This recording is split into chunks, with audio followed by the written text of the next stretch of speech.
कमजोरी रह गई कि भारत के बहुत इस देश में मुसलमान एकजुट हुए, हिंदू एकजुट हुए। कैसे हुआ? जब कलिंग युद्ध में युद्ध की घोषणा हुई और कलिंग की सेना हार गई, जब कलिंग के लोगों ने कहा कि अब हम गुलाम बन जाएंगे और गुलाम बन जाएंगे तो हमारा सम्मान स्वाभिमान चला जाएगा, गुलामों का कोई सम्मान स्वाभिमान नहीं होता, उन्हें जैसा आदेश दिया जाता है, उन्हें जैसा नियम बताया जाता है, उसी नियम का पालन करते हैं। तो कलिंग के लोगों ने कहा हम सम्मान स्वाभिमान खोकर गुलाम बनकर जीवन नहीं जिएंगे, भले अपने प्राणों की आहुति क्यों ना दे दे। तो संपूर्ण कलिंग राज्य के नागरिक युद्ध भूमि चले और युद्ध भूमि में बुजुर्ग भी थे, नौजवान भी थे, बच्चे भी थे और आखिरी कतार में बहुत भिक्षु भी थे। इसलिए आपको याद है कि निर्विरोध नाम के छोटे से भिक्षु को देखा और सम्राट अशोक ने बात की कि ये युद्ध की भूमि, इस युद्ध की भूमि में सेना आती है, सेनापति आते हैं, पर इस युद्ध की भूमि में बच्चे भी हैं, बुजुर्ग भी हैं, महिलाएं भी हैं। कलिंग के तमाम लोग जो कलिंग में रहते हैं उन्होंने ये संकल्प लिया है कि सम्मान स्वाभिमान को हम मिटाकर, सम्मान स्वाभिमान को खत्म करके हम गुलाम बनकर जीवन जी नहीं सकते, भले उसके लिए मरना क्यों ना पड़ जाए। इसलिए उनकी एकता, उनका साथ सहयोग सम्राट अशोक को प्रभावित कर गया कि ऐसा राज्य मैंने नहीं देखा, ऐसा एकता बल मैंने नहीं देखा, ऐसी शक्ति मैंने नहीं देखी, ऐसी ताकत मैंने नहीं देखी। उस ताकत से प्रभावित होकर सम्राट अशोक को मजबूरन ये जानना पड़ा कि ये शक्ति, ये ताकत किसके कारण है। तो वहां से आवाज आई, ये शक्ति, ये ताकत सम्राट, ये सेना की शक्ति नहीं है, ये सेनापति की शक्ति नहीं है, ये किसी शस्त्रों की शक्ति नहीं है, ये बुद्ध के धर्म की शक्ति है जो हमें एक साथ लेकर खड़ी है। बुद्ध के धर्म की शक्ति के कारण ही सम्राट अशोक ने तलवार को छोड़ा। कितनी बड़ी शक्ति, जो निर्भय लीडर है, जिनके चेहरे पे कोई फिक्र नहीं, कोई भय नहीं, कोई प्रायश्चित नहीं, ऐसे लीडर नागरिक लोगों के सामने सम्राट अशोक नतमस्तक हो गए। इसलिए सम्राट अशोक ने तलवार छोड़ कहा, इस दुनिया में मनुष्य के पास धर्म के अलावा दूसरी कोई ताकत नहीं है जो बिना किसी को डराए, बिना किसी को धमकाए, बिना किसी को सताए लोगों के दिलों को जीत सकता है, मनों को जीत सकता है। वो ताकत है बुद्ध की धमकी, और वो सम्राट अशोक के सामने आई और सम्राट अशोक ने तब धमकी स्वीकार किया। और आज से 2300 वर्ष पहले उसी धरती पर, जो धरती सिद्धार्थ गौतम के बुद्ध बनने की साक्षी है, प्रतीक है, उसी पे महाबोधि महाविहार बनाया गया। तो आज भारत के बौद्धों का अस्तित्व, बौद्धों का अस्तित्व महाबोधि महाविहार है। भारत के बौद्धों की पहचान महाबोधि महाविहार है। भारत के बौद्धों का सम्मान स्वाभिमान महाबोधि महाविहार है। तो आप सोचिए, जब महाबोधि महाविहार नहीं बचेगा, महाबोधि महाविहार मुक्त नहीं होगा, तो हमारे बौद्ध होने के ऊपर एक सवाल है कि जब हम जागरूक है, बौद्ध है, तो महाबोधि महाविहार मुक्त क्यों नहीं है। तो ये सवाल आपसे, तो 12 फरवरी 2025 को बोध गया में धरना शुरू हुआ और संपूर्ण भारत में उस धरना के माध्यम से भारत के बौद्धों को जगाया गया और संपूर्ण भारत के बौद्ध जागे और उनके अंदर उम्मीद, विश्वास पैदा हुआ कि हम महाबोधि महाविहार मुक्त करके रहेंगे। और इसलिए मुक्त करके रहेंगे कि पहली बार नहीं हुआ तो कोई बात नहीं, दूसरी बार नहीं हुआ तो कोई बात नहीं, पर तीसरी बार इसे ऐसे हाथों से जाने नहीं देंगे, महाबोधि महाविहार मुक्त करके रहेंगे। तो तीसरी बार, तीसरे टप्पे का आंदोलन है और आज संपूर्ण भारत में महाबोधि महाविहार की आवाज उठ रही है। और जैसे हमने देखा कल से कि दीक्षा भूमि नागपुर में जितने भी पेंडोल लगे, जितने भी स्टॉल लगे, जितने भी राजनीतिक पंडाल लगे, धार्मिक पंडाल लगे, सामाजिक पंडाल लगे, उन सभी मंचों से एक ही आवाज आ रही है कि बेटी एक्ट रद्द करो, महाबोधि महाविहार मुक्त करो। ये बड़ी ताकत पैदा हो गई। तो ये बड़ी ताकत पैदा क्यों हो गई? क्योंकि आप लोगों ने अपनी जागरूकता, अपनी एकजुटता दिखाई है। इसलिए भारत में तमाम संगठनों की आवाज महाबोधि महाविहार मुक्ति का आंदोलन बनेगा। तो ये आंदोलन लंबा चलेगा तो कमजोर हो जाओगे। कितने साल तक चलाओगे तो टूट जाओगे, बिखर जाओगे। इसलिए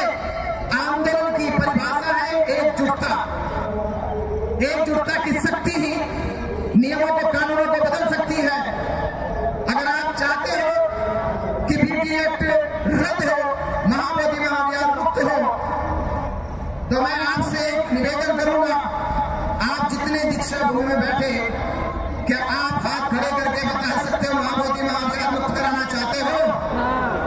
चाहते हो? चाहते हो? अगर महाबोधि महाविहार मुक्त कराना चाहते हो तो 12 फरवरी 2026 को दिल्ली चलो, पंडा महाबोधि महाविहार से बाहर चला जाएगा। ये 12 फरवरी 2026 का इतिहास दिल्ली की सड़कों पर लिखा जाएगा और ये कहा जाएगा कि बाबा साहब अम्बेडकर जब आप कोई लड़ाई नहीं हारे, ये आपके बच्चे इस बार की लड़ाई नहीं हारेंगे, महाबोधि महाविहार मुक्त करा के रहेंगे। ये क्रांति की भूमि है, ये क्रांति की भूमि, इस क्रांति की भूमि में बैठे हो, इस क्रांति की भूमि में संकल्प लो कि जो धर्म बोधगया में सिद्धार्थ गौतम के भीतर पैदा हुआ, इसकी दीक्षा बाबा साहब अम्बेडकर ने दीक्षा भूमि पे ली। आज दीक्षा भूमि पे लाखों लोग पहुंचे। ये अपने उसी पल को याद करो कि बाबा साहब ने हमें धर्म इसलिए दिया कि हम एकजुट होकर महाबोधि महाविहार मुक्त करा सके, और जिस दिन मुक्त हो जाएगा उस दिन बाबा साहब अम्बेडकर जी की दीक्षा का संकल्प पूरा हो जाएगा। तो बाबा साहब का संकल्प पूरा होना चाहिए, पूरा होना चाहिए ना, तो पूरा होना चाहिए तो महाबोधि महाविहार मुक्त होना चाहिए। इसके लिए हमें कोई भी प्रयास करना पड़े, कोई भी कोशिश करनी पड़े। सरकार ने, प्रशासन ने फर्जी मुकदमे लगा के जेल भेज दिया कि हौसले टूट जाएंगे, ये आकाश निराश हो जाएंगे। फर्जी मुकदमे लगा के अक्सर दिन जेल में रखा, पर हौसले टूटे नहीं, हौसले कमजोर नहीं है, बल्कि और बुलंद हो गए। और आज ये मौका, ये सौभाग्य प्राप्त हुआ कि दीक्षा भूमि नागपुर पे आके हमने 12 फरवरी 2026 का ऐलान कर दिया कि ये इतिहास लिखा जाएगा कि दिल्ली की धरती पे जब दिल्ली जाम होगी, महाबोधि महाविहार मुक्त होगा। तो एकता की ताकत से हम इस आंदोलन को, जो लड़ाई लड़ी जा रही है, इसको जीते रहेंगे। तो आप केवल इतना सा प्रयास, ये लड़ाई इतनी। नमो बुद्धाय। मी दीक्षा भूमीवरच आहे। आज इस पावन दिवस पर मैं यहाँ आपके सामने, आज मुझे यहाँ लाने के लिए प्रदीप आगलेवे जी और सभी, फूलझले जी, सूटे जी, देशराम जी, विलास जी, सभी को मैं आज का दिन धन्यवाद करना चाहता हूँ। इस भव्य दिन, इस पावन दिन, धम्म क्रांति के इस दिवस पे मुझे मौका दिया। बाबा साहब के जो धम्म क्रांति के एक व्यक्ति, एक योद्धा के रूप में मुझे आपने यहाँ बुलाया है। आप सबको, डॉक्टर गवाई साहब ने कहा, इस धरती को उन्होंने चुना, नागपुर को उन्होंने चुना। आप में से कई लोगों को विदित है, उन्होंने, बाबा साहब ने कई दिन जो योजना किए थे, प्लानिंग किए थे कि मैं इस जो धम्म क्रांति का जो शुरुआत मैं कहाँ से करा।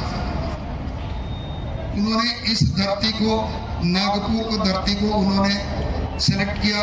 इसका कारण भी उन्होंने बाद में बताया। बट बाबा साहब अम्बेडकर जी ने बुद्धिज्म को एक नया एक्सप्रेशन दिया। 2 एक्सप्रेशन होते हैं बुद्धिज्म में, आपको सबको पता है। हर एक व्यक्ति का, तो मी माई सेल्फ में ही एक व्यक्ति अपना जीवन करता है। बुद्धिज्म में भी आप पर्सनल एक्सप्रेशन को ही ज्यादा से तवज्जो देते हैं। बट सोशल एक्सप्रेशन है, एक समाज में आप रहते हैं, वो सामाजिक एक्सप्रेशन को बाबा साहब ने इस धरती से, आज का इस दिन 69 इयर्स पहले एक शुरुआत करे थे कि सोशल एक्सप्रेशन और पर्सनल एक्सप्रेशन के रिलेशनशिप के बारे में उन्होंने हमें आगे लेते हुए, उन्होंने इतने इन्फ्लुएंशियल एक मूवमेंट आज के दिन शुरू किए थे, एक पाथ ब्रेकिंग इवेंट, अनप्रेसिडेंटेड, कभी पहले ऐसा इवेंट दुनिया के इतिहास में नहीं हुआ। वो इस धरती से 69 इयर्स पहले वो मूवमेंट चला।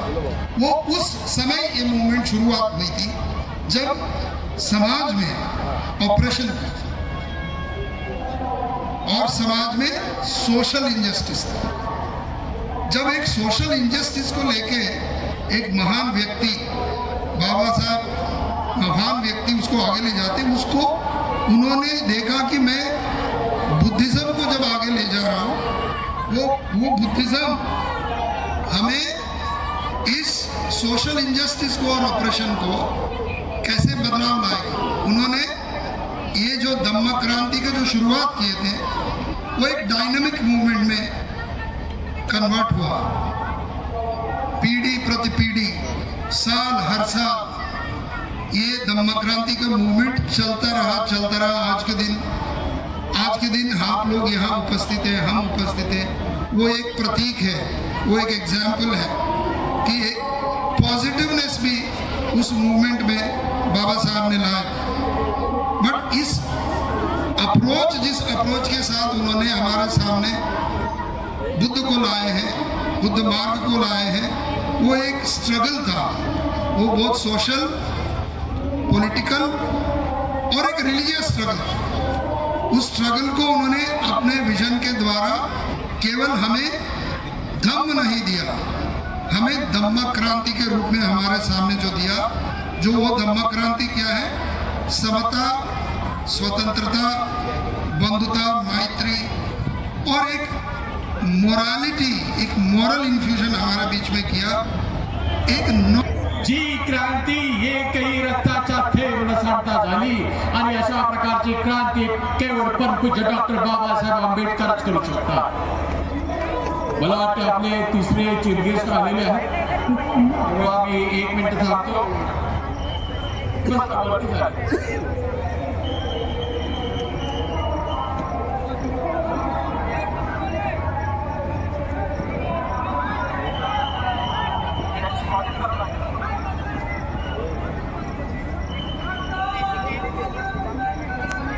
तो फेलिसिटेट और चीफ गेस्ट और 2 बुके आना।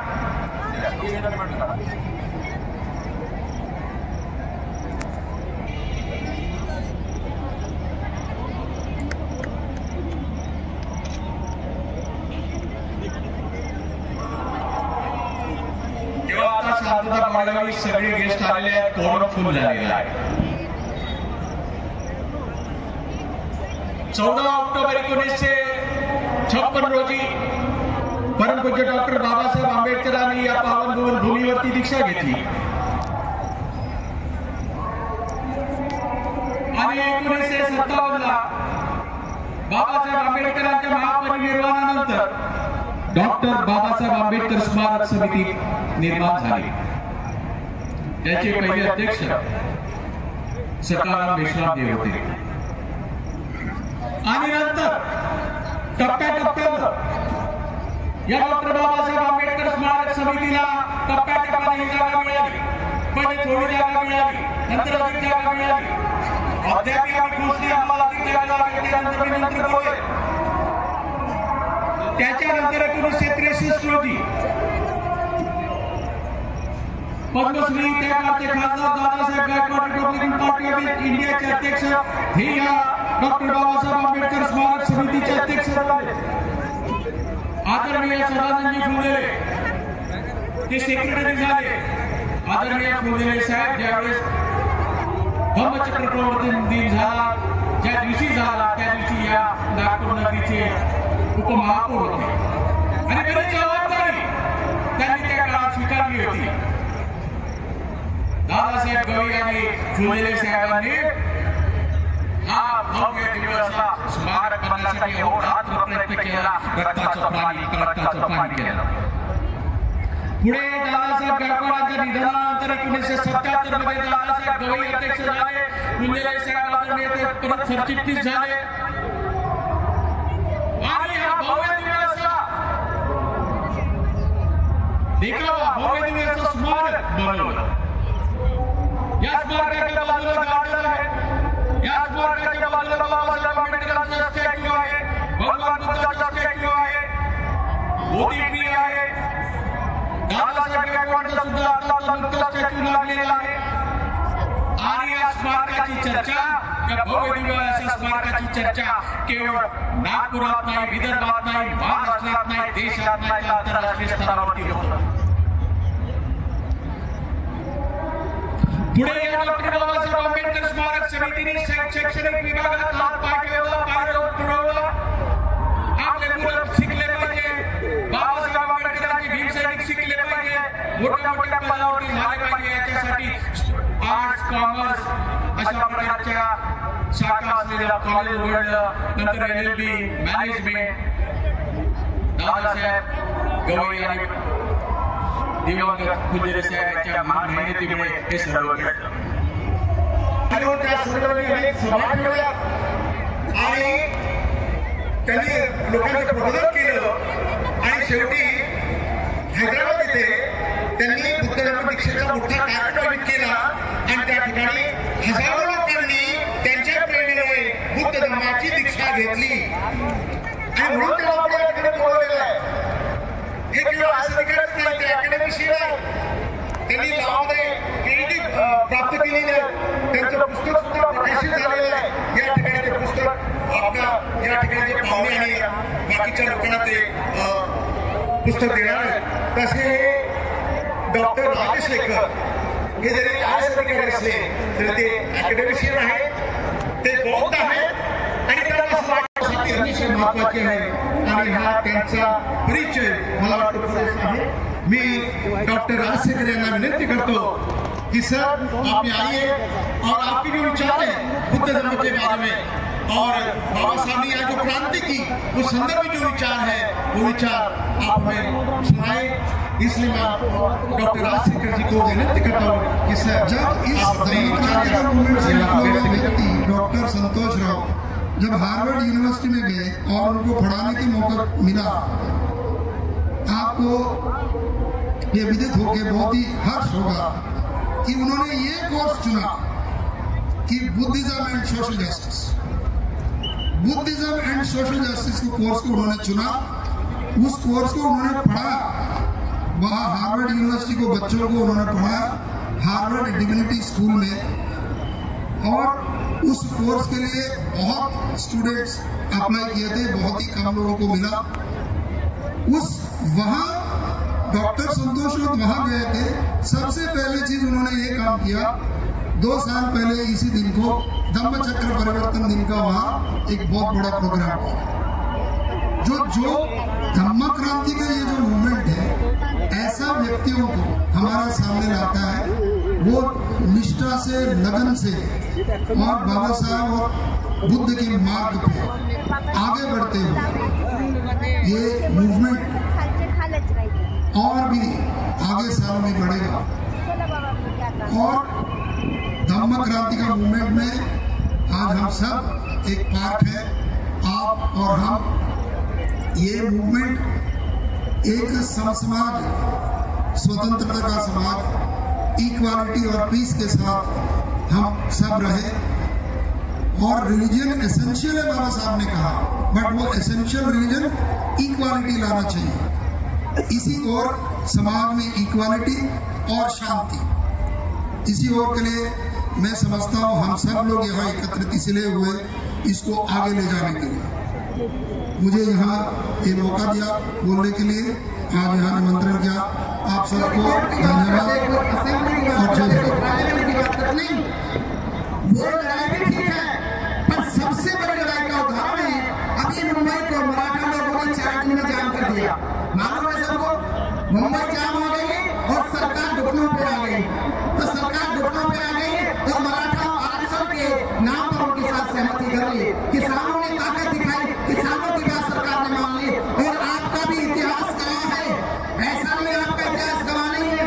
मराठा को तो 4 दिन का, किसानों को तो 1 साल का. आपका तो 2 अप्रैल 2018 में 1 दिन का आंदोलन था. आपने केंद्र की सरकार को दिन में ताले दिखा दिए थे. एक दिन का आंदोलन था और 1 दिन के आंदोलन में आपके SC/ST एक्ट में जो संशोधन किया था, उस संशोधन पे अध्यादेश सरकार लेकर आई. यानी आपकी एकता की ताकत, आपकी शक्ति जब 1 दिन में सरकार को झुका सकती है, सरकार से अध्यादेश ला सकती है, तो आपकी शक्ति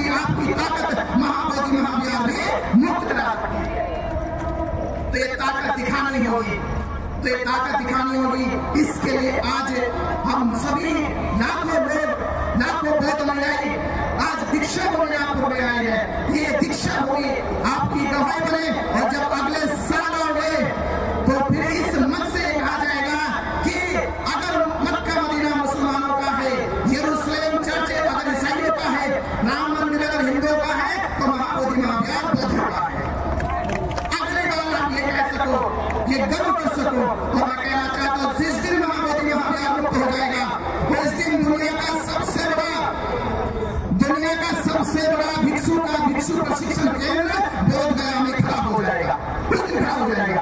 और हजारों लाखों बौद्ध भिक्षु वहां से ट्रेनिंग श्रामेर बन के, आचार्य बन के पूरे भारत में बौद्ध धर्म का प्रचार प्रसार करेंगे। और बाबा साहब अम्बेडकर जी का जो सपना था दीक्षा भूमि से कि भारत बौद्ध में बने, वो भी साकार हो जाएगा जब महाबोधि महाविहार मुक्त हो जाएगा। तो क्योंकि वो जड़ है बौद्ध धर्म की, तो हमारी जड़ों को कब्जा के रखा है, उसे मुक्त कराना जरूरी है। और वो इसी दीक्षा भूमि से जब हम जेल से निकले तो हमने कहा प्रशासन से नहीं, पटना की सभा में, कि आपने वहां से धरना खत्म किया है, पर हमारा संकल्प है कि हम जेल चले गए आपके जुर्म से, आपके फर्जी मुकदमों से 68 दिन जेल में रहे, पर ये हौसले बुलंद है, आपने धरना खत्म किया है, पर हम आंदोलन खत्म होने नहीं देंगे। और आंदोलन आज जब 17 अगस्त को दीक्षा भूमि नागपुर से धर्म ध्वज जनसंवाद यात्रा संपूर्ण महाराष्ट्र में निकाली गई, तो संपूर्ण महाराष्ट्र में बड़े पैमाने पर महाराष्ट्र के लोगों का प्रतिशत मिला। बड़े पैमाने पे महाराष्ट्र के बौद्ध जनों ने सहयोग दिया, साथ दिया और ये विश्वास जताया कि महाबोधि महाविहार मुक्त होगा। और ये मेरा विश्वास है कि मैं इस दीक्षा भूमि पर जो संकल्प बाबा साहब अम्बेडकर जी ने बड़ौदा में लिया था कि अगर मैं अपने समाज की दुर्दशा को, दिशा को बदल ना सका तो मेरा जीना दुश्वार है। ये संकल्प हम लेते हैं कि अगर हमने महाबोधि महाविहार मुक्त ना कर दिया तो हमारा जीना भी दुश्वार है। महाबोधि महाविहार मुक्त करके रहेंगे। इसके लिए हमने जब यात्रा निकाली, उस यात्रा का असर आया कि महाराष्ट्र में तो प्रतिशत मिला ही मिला। आज यात्रा की मांग, आज महाबोधि महाविहार मुक्ति के प्रोग्रामों के लिए कर्नाटक, छत्तीसगढ़, मध्य प्रदेश, गुजरात, राजस्थान, उत्तर प्रदेश और तमाम भारत के राज्यों से ये मांग उठने लगी है कि हम सब लोग एक हैं। हम महाबोधि महाविहार की एकता के लिए, मुक्ति के लिए एक हो जाएंगे। हम एक नहीं 7 दिन के लिए दिल्ली जाएंगे, महाबोधि महाविहार मुक्त कराएंगे। 7 दिन के लिए। तो मैं आपसे यही कह सकता हूँ कि मुझे ये जीवन आज महान लगता है। मुझे अपने जीवन पे आज ये फक्र होता है कि एक भिक्षु के रूप में, एक बौद्ध के रूप में इससे बड़ा जीवन का उद्देश्य और क्या होगा जो महाबोधि महाविहार मुक्ति के लिए लड़ाई लड़ रहा हो। और आपका जीवन भी महान होगा कि आप इस आंदोलन के लिए साथ दे रहे हो, लड़ाई लड़ रहे हो। तो आने वाली पीढ़ी भी आपसे, आपकी आने वाली पीढ़ियों से अगर कोई पूछे तो कम से कम वो सर उठा के ये कह सके कि मैं उस परिवार से ताल्लुक रखता हूँ जिन्होंने महाबोधि महाविहार को मुक्त कराने के लिए साथ दिया था। तो आपकी पीढ़ियां सर उठा के ये कह सके। और मैं एक चीज और कहना चाहूंगा कि इस आज के दौर में हमें नौजवानों की जरूरत है। महाराष्ट्र में यात्रा निकली पर नौजवान नजर नहीं आए जाते। मैंने पूछा नौजवान क्यों नहीं आते, युवा क्यों नहीं आते? युवा दिखाई नहीं देते महाराष्ट्र में। धर्म के कार्यों में, धर्म के आंदोलन में युवा दिखाई नहीं देते। तो मैंने कहा कि भाई आप लोग जिस धर्म को मानते हो, बुद्ध के धर्म को मानते हो, आप अपने शास्त्र को देखो। हमारे शास्त्र ने, हमारे तथागत ने 29 साल के आयु में घर छोड़ दिया जब वो युवा थे। लड़ाई लड़ी और इनके कारण हम सबको समानता के अधिकार मिल रहे हैं। मंच पर विराजमान आज के कार्यक्रम के अध्यक्ष पूज्य भजन सुरेश साई जी, भद्दे बिनाचार्य जी, आज के कार्यक्रम के मुख्य अतिथि मानवर डॉक्टर राजशेखर जी,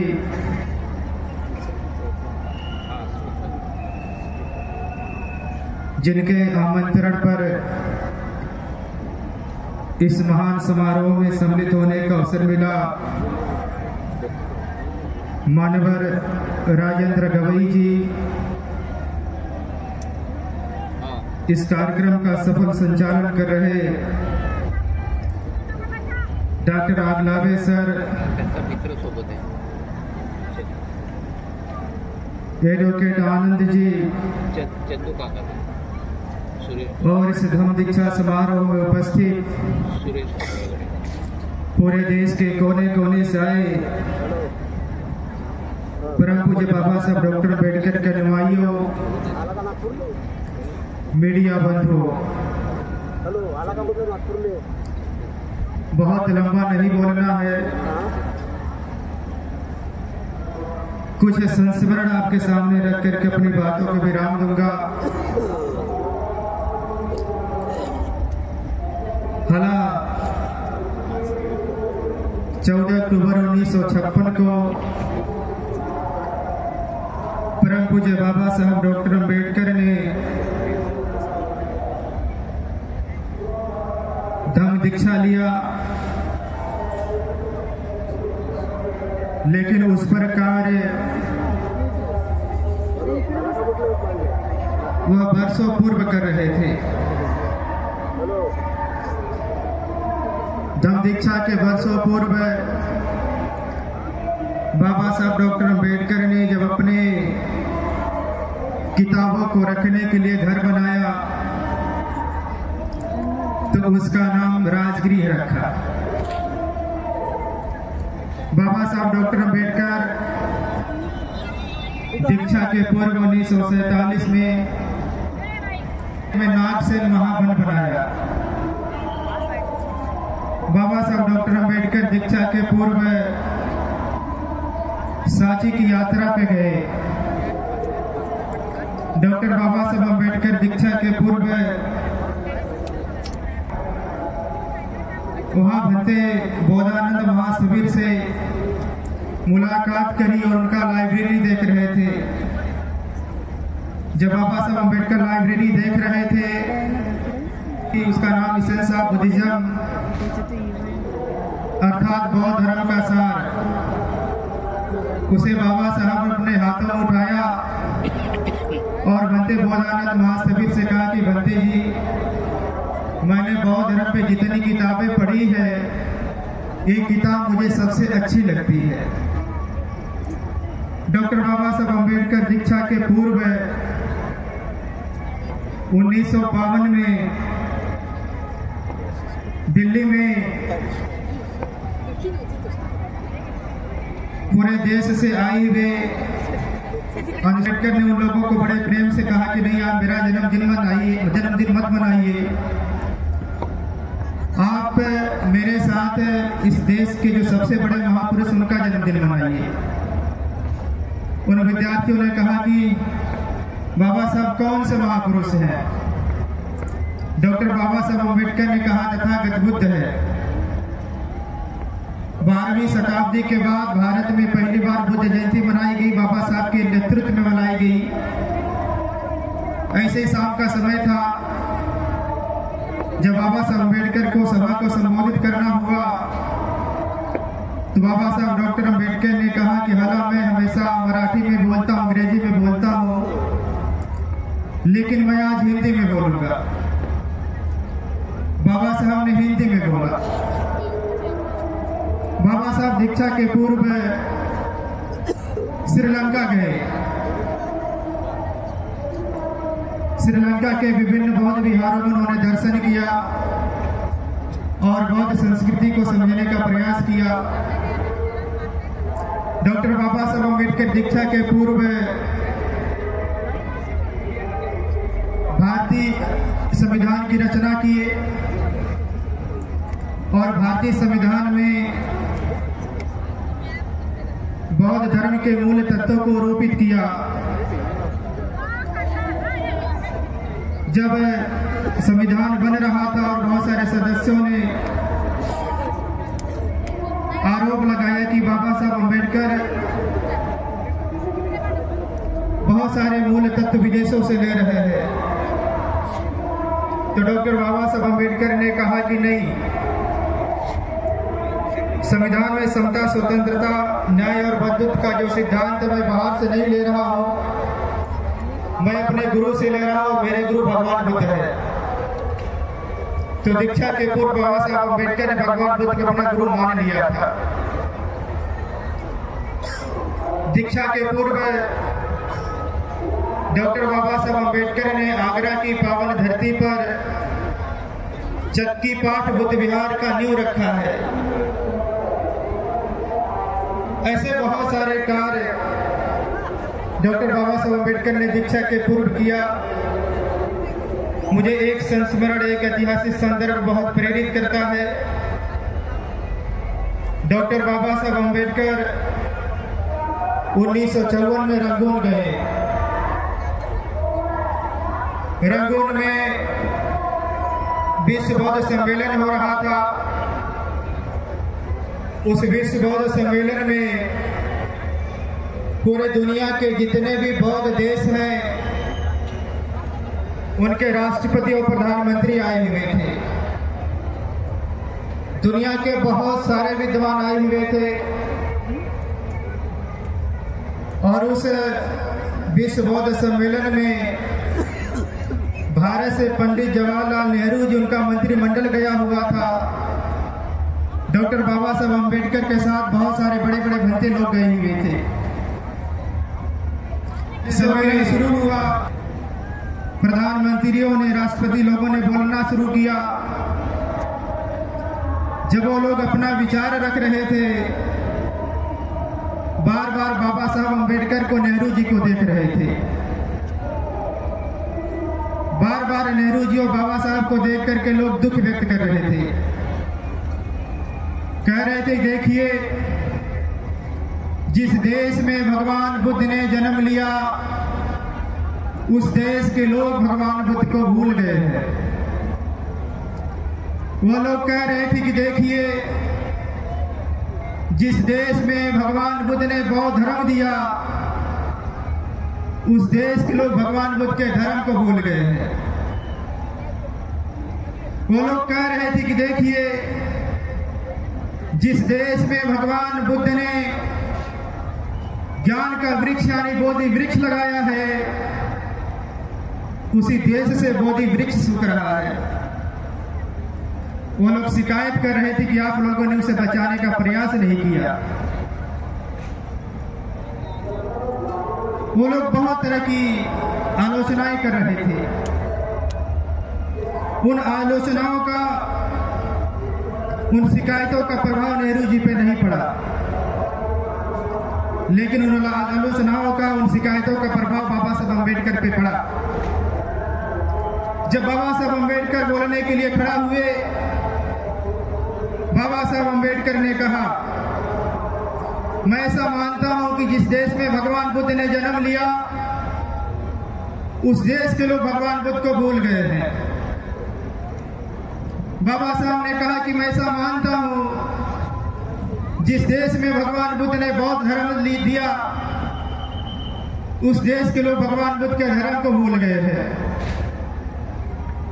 बाबा साहब अम्बेडकर ने कहा कि मैं ऐसा मानता हूं कि जिस देश में भगवान बुद्ध ने ज्ञान का वृक्ष, बोधि वृक्ष लगाया है, वो बोधि वृक्ष भी सूख रहा है।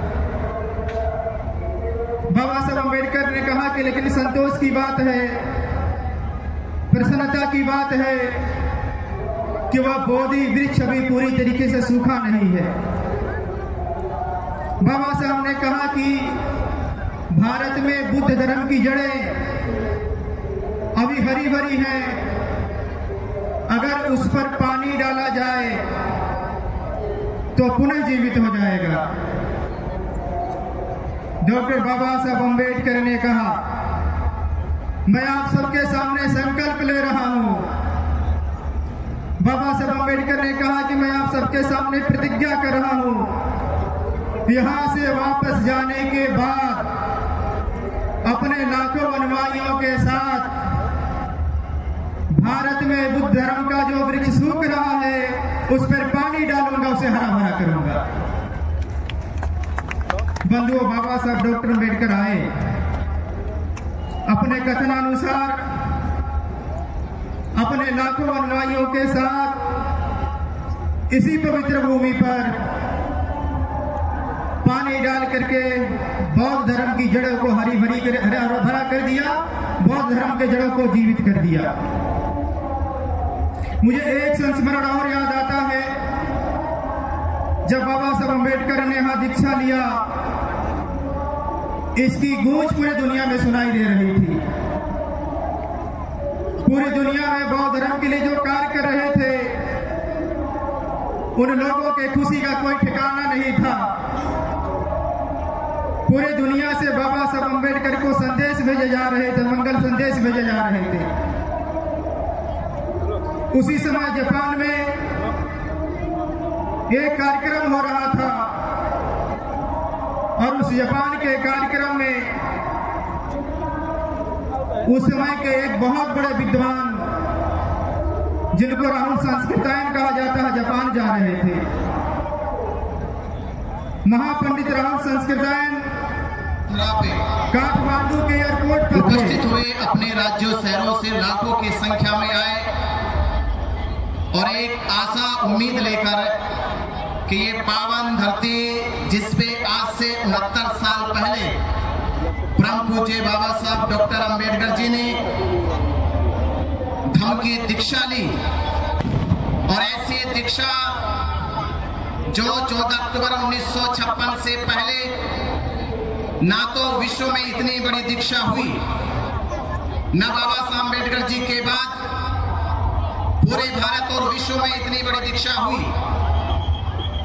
7 लाख से ज्यादा है। ये आपके बच्चे महाबोधि महाविहार मुक्त करके आपका सम्मान बढ़ाएंगे। ऐसी पवित्र प्रतिज्ञा के साथ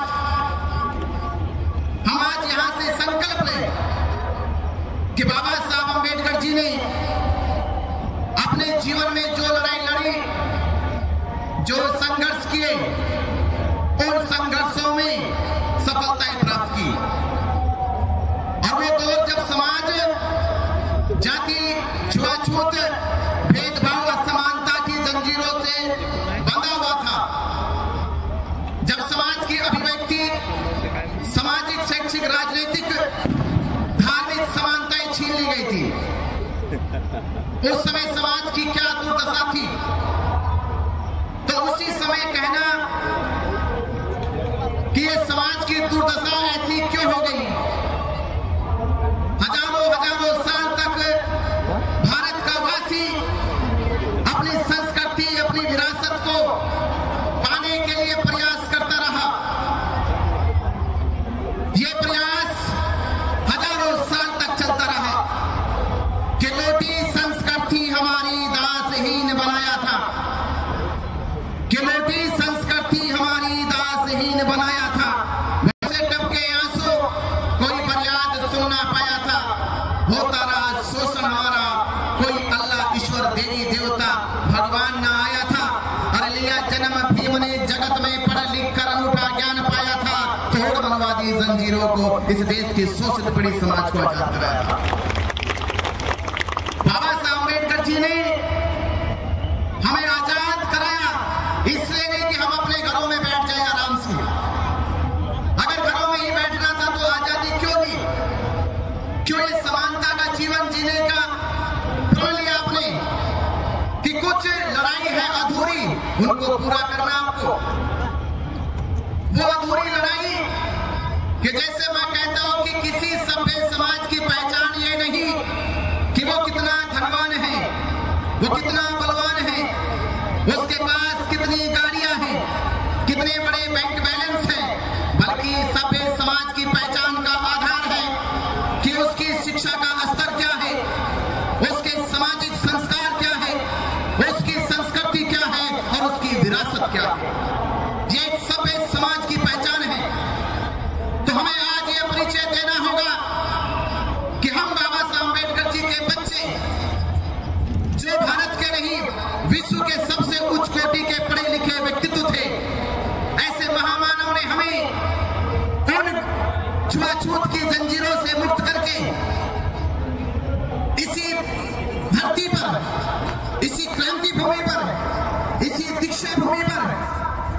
हमें धर्म की दीक्षा दी और आज हमारा जीवन बदल गया।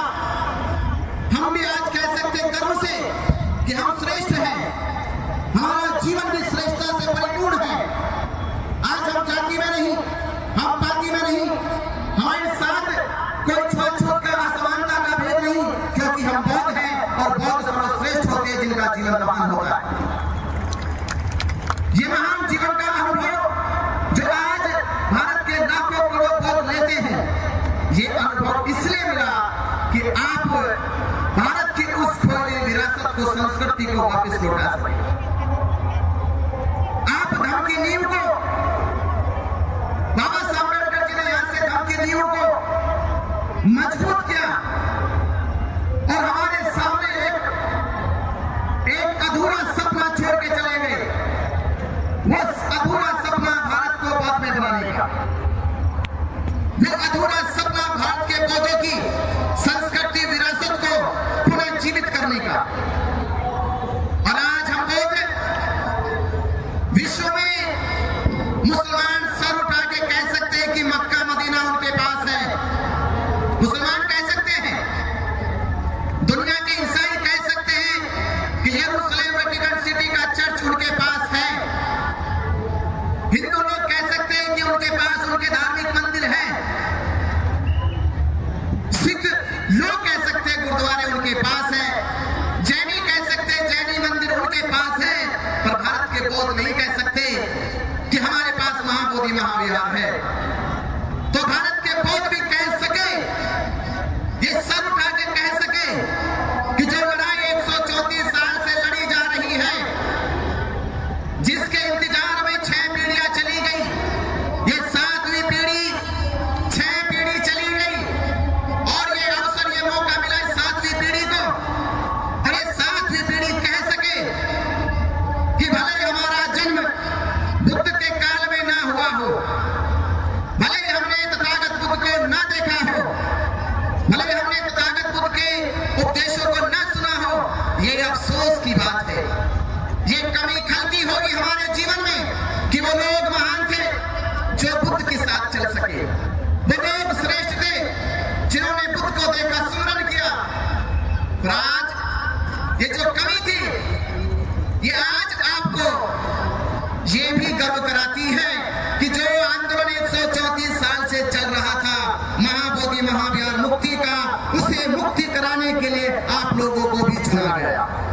ये आप लोगों को चुना गया कि आप लोग 7वीं पीढ़ी के महानतम लोग हैं, आपका जीवन महान है कि आप 2300 वर्ष पहले जो महाबोधि महाविहार की नींव सम्राट अशोक ने रखी, वो पावन धरती, उससे पवित्र पावन धरती दुनिया में दूसरी नहीं है। दुनिया में जन्म के नाम से स्थान मिल जाएंगे, दुनिया में किसी के मरण के स्थान मिल जाएंगे, तो जन्म के स्थान खोजना आसान है, मरण के स्थान की किसी का अंतिम सांस वाली यह स्थान खोजना आसान है, पर दुनिया में ये दुर्लभ एकलौता स्थान है जहां ये गवाही दे जा सकती है कि सिद्धार्थ गौतम की संबोधि बुद्धत्व प्राप्ति का स्थान पहुंच गया है। ये दुनिया में दुर्लभ दूसरा स्थान नहीं खोजा जा सकता, जन्म के खोजे जा सकते हैं, किसी के मरण के। तो ये लड़ाई तब जीती जा सकती है, 134 साल से ये लड़ाई लड़ी जा रही है। इस लड़ाई की सबसे बड़ी और सबसे दूरदर्शी एक चीज कमी रह गई कि भारत के बौद्ध जागरूक हो गए, वो ये जान गए कि अपने जीवन को लेकर चले। हम ये तो जान गए, बाबा साहब अम्बेडकर जी ने 22 प्रतिज्ञा तो दे दी कि आपको किसी भी रूढ़िवादी परंपरा और पाखंडों से दूर रहकर अपने जीवन की श्रेष्ठता को, आचरण को शुद्ध करना है। ऐसे महान धर्म को हमने अंगीकार किया, जागरूक हो गए, जीवनचर्या चलने लगी, धर्म के अनुसार काम करने लगे। पर सबसे बड़ी कमजोरी रह गई कि भारत के बौद्ध इस देश में मुसलमान एकजुट हुए, हिंदू एकजुट हुए।